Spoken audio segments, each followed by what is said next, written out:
Welcome back to the CLINUVEL podcast. I'm your host, Sarah.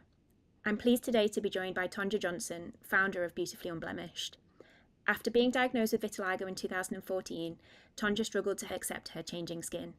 Feeling isolated and alone, she turned to her faith to get her through her darkest moments and looked to find a way to bring positivity to her condition. In 2018, she founded Beautifully Unblemished, a Florida-based vitiligo support group. What began as an initial meeting with just 3 attendees has now grown to a key part of the vitiligo advocacy community. This year, the organisation hosted World Vitiligo Day in Tampa, and this month it hosts its 4th annual Vitiligo Awareness Walk. Today, we're pleased to have Tonja join us to talk about finding her way back to herself, founding Beautifully Unblemished, and building a community. Hi, Tonja. Thanks for joining us today. Well, thank you for having me.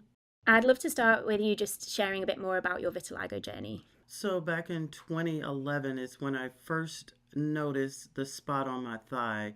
And it was just this little small, like nickel size. And I thought, what could this be? I've never, seen anything like this on my skin before. And so I went to my mom as usual, and like, hey, mom, what is this? And she says, oh, those are just H spots. Everybody gets them at a certain age. And I thought, okay, all right. Went on with my life, not thinking anything about the spots. And then 2013, they began to develop even more spots. And I'm like, okay, something's not right. There's a lot of spots coming now. My mom says again, oh, those are just, she was like, those are age spots. I remember her saying that clearly, that those are just age spots. And at this time, I'm like, no, there's something else going on because they're everywhere now. And so that's when I was diagnosed. I went to my dermatologist who thought it was vitiligo but wasn't quite sure if it was vitiligo. And so she sent me to a specialist, and this was in 2014 when I was clearly diagnosed with vitiligo. The day that I was diagnosed was probably one of the most difficult days of my entire life. It was wondering what it was, finding out what it was, and then now not having any information about what this disease was. I left that doctor's office very frustrated, very aggravated because I didn't get any information. All I got was some prescriptions to say, hey, you can also do light therapy. We can do it 4 times a week.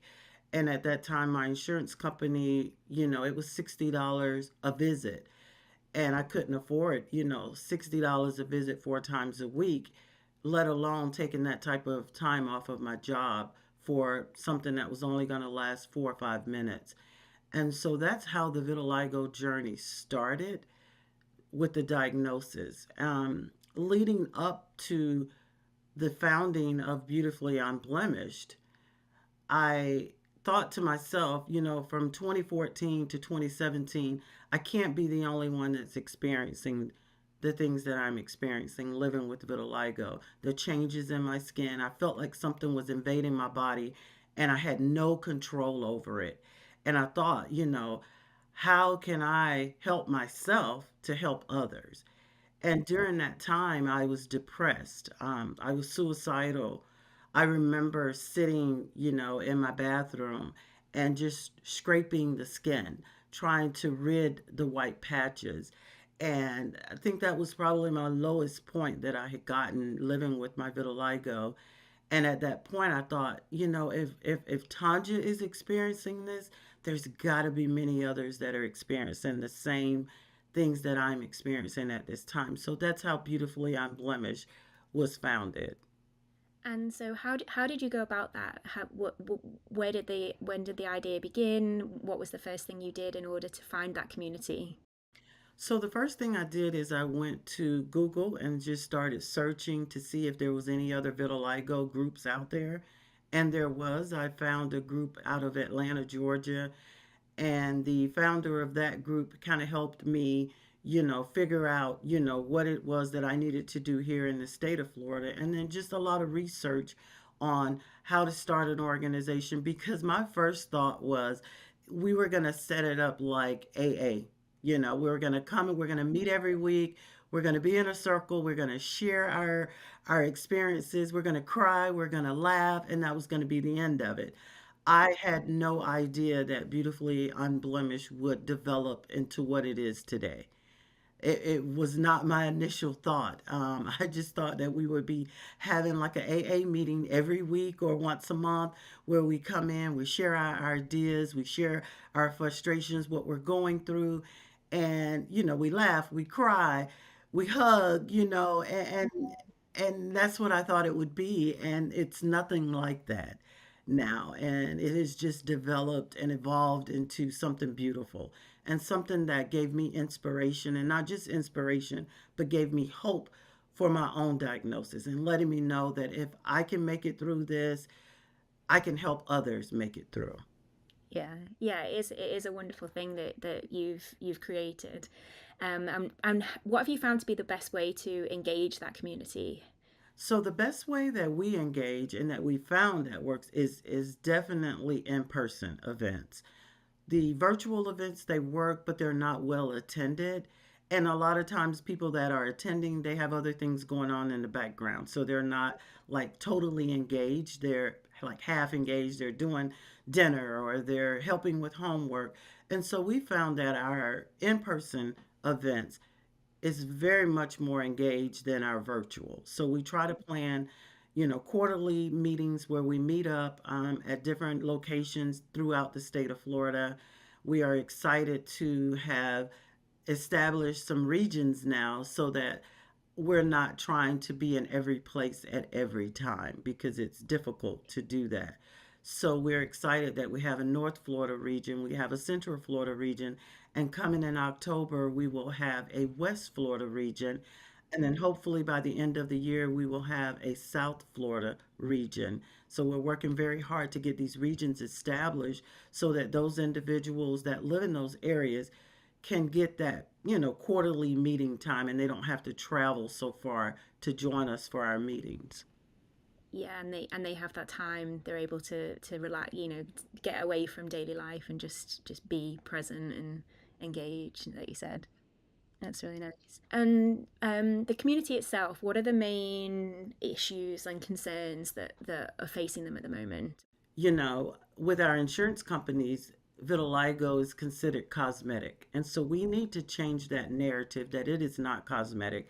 Those of us that are living with vitiligo, we face difficulties in our mental health. There's challenges there where, today you may be up, tomorrow you may be down. Today I may be feeling great about how I look with my vitiligo, but then tomorrow it may be a totally different story. So we're really working, to try to advocate that vitiligo is not cosmetic. And we want to help those individuals have a better quality of life because there's several, you know, communities, the vitiligo communities, where individuals are still living isolated, where they don't come out unless they have to, or they still cover to try to hide behind their vitiligo.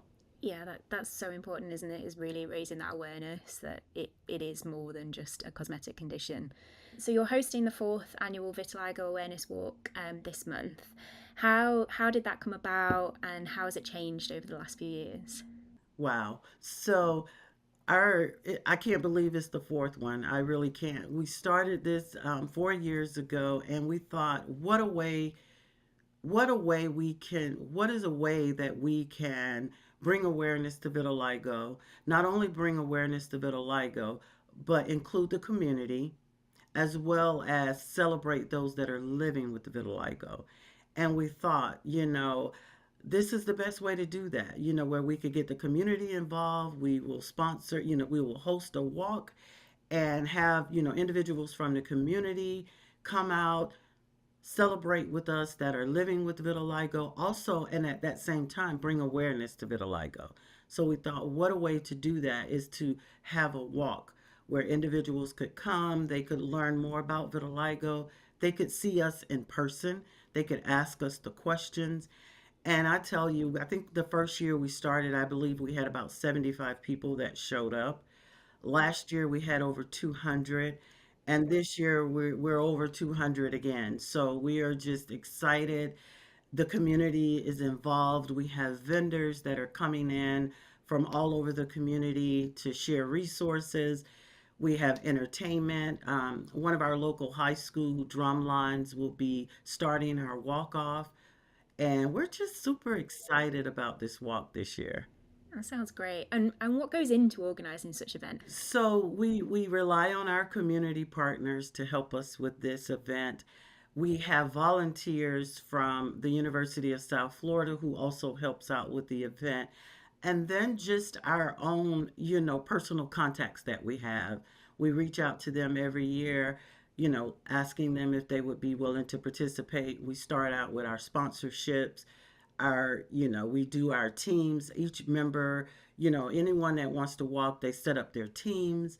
And it just has spread it from there, one person telling the next person telling this person. And so the behind the scenes it seems like a lot of work, which it is. But because I have a background in event planning, it kind of goes seamless because of my background and knowing how to put on an event. And we've done very well with putting on our events. We get great attendance, we get great support from the community. So the behind the scenes is just like, it's like several moving parts, and we have individuals that assist and facilitate those moving parts that we have in this walk. It sounds great. I can't wait to see the footage from Saturday. And looking to the future, what are your hopes for the walk and Beautifully Unblemished as a whole?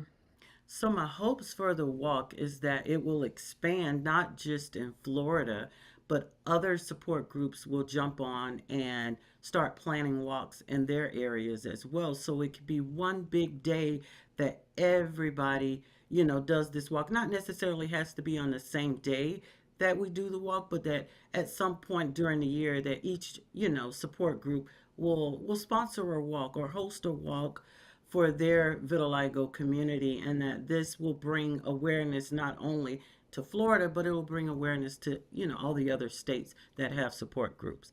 As far as Beautifully Unblemished, our hope is that we will continue providing resources, that we will continue being an integral part in the vitiligo community, especially as an advocate. We want to be the voice for the voiceless, because there's so many children, that need our voice, that don't have a voice. There's so many parents that struggle with the fact that their children have vitiligo. So we want to continue to be that voice in the community. We want to continue raising awareness. And we want vitiligo to be a household name that when we're out in public, people can recognize, oh, she has vitiligo. And that'll limit the stares, that'll limit the whispers, it'll limit the the pointing of the fingers that we get when we go out into the public. So our main goal, in that is bringing awareness, continuing to bring awareness, and also getting into the doctor's offices, our primary care physician offices, our dermatologists, and just making them aware of vitiligo and that there is a support community here in the state of Florida. Yeah, that sounds really great. And in terms of the more immediate future, what does Beautifully Unblemished have coming up in the next year? So next year we have a couple of events that we're going to be hosting. We are going to be doing another photo shoot. This photo shoot, we did it a couple of years ago, and it was fantastic. There were individuals there that had never taken a picture since they'd had vitiligo, and they always shy from the camera. And for them to come in, get their makeup done, have their outfits on. They did outfit changes. We had a professional photographer that came in and did all the photos. It was phenomenal. It was so empowering to see individuals, allowing themselves to be vulnerable, and show their vitiligo. So we're working on a photo shoot. We're also working on our Mind My Skin, which is one of our signature events. This Mind My Skin event is a mental health forum that we invite not just individuals living with vitiligo, but individuals living with all types of skin disorders. So that could be alopecia, HS, eczema, melanoma. We talk about melanoma in this event, vitiligo. So though that event is usually held in April, and it's held as a kickoff to Mental Health Awareness Month in May. And then we do our World Vitiligo Day celebration, and then our walk will take place. And we're looking to do a youth summit as well, because we want to get our teenagers involved in our programming. So we're looking to do a youth summit where it's all about the youth, not about doctors, not about treatment. It's going to be all about building their confidence because we have a lot of youth that they're still shy. They haven't really learned how to tell their story. So we want to do some storytelling and just build the confidence. No, that sounds amazing. Sounds like you've got a very busy year ahead. Thank you very much for joining me today. It's been really great to chat to you. For more information about Beautifully Unblemished, you can follow them on Instagram at Beautifully Unblemished, and you can follow CLINUVEL at CLINUVEL_pharmaceuticals. Thank you, Tonja. Thank you.